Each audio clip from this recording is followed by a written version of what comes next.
రాధాకృష్ణన్ ఆలోచన కూడా ఎవరికి రాలా. అవును. కానీ వాస్తవంగా నేను ముందే అనుకున్నాను, క్రిందటిసారి తప్పు చేశారు వాళ్ళు. ఏంటది, జగదీప్ ధన్కర్ అంటే రాష్ట్రపతి అటు ఇచ్చినప్పుడు ఉపరాష్ట్రపతికి ఇవ్వడం ఓ పద్ధతి దక్షిణాదికి. ఎందుకు, ప్రధానమంత్రి కూడా అటు ఉన్నప్పుడు ఇదివరకు వెంకయ్యనాయుడు గారిని ఇవ్వడం ద్వారా ఒక బ్యాలెన్స్ మెయింటైన్ చేశారు. ఆ బ్యాలెన్స్ తప్పింది. Complete north Indian party status తెచ్చుకుంటే ఎట్లాగా వీళ్ళు అక్కడ తప్పు చేశారు అని అనుకున్నాం మనం. నేనైతే అనుకున్నాను, నేను ఇప్పుడు వీడియో కూడా పోస్ట్ చేశాను అది.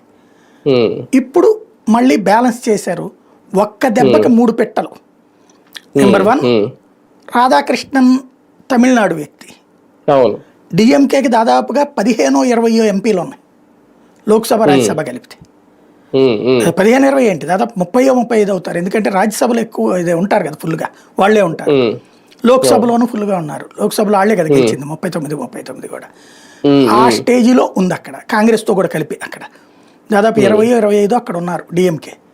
ఇటు కలిపితే దాదాపు 30-40 ఓట్లు ఉంటాయి.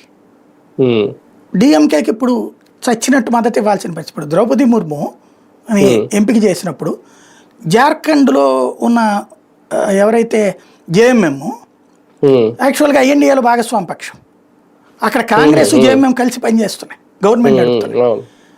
అట్లాంటి వాళ్ళు ముర్ముకి మద్దతు ప్రకటించారు.